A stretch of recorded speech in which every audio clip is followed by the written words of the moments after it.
সাইজা গুইজা বইসা আছি বন্ধু তুমি আইবা, রসের পিঠা বানাই রাখছি মজা কইরা খাইবা।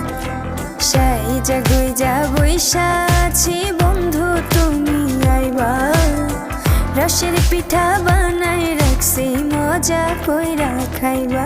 বন্ধু তুমি আইলা না, রসের পিঠা খাইলা না, বন্ধু তুমি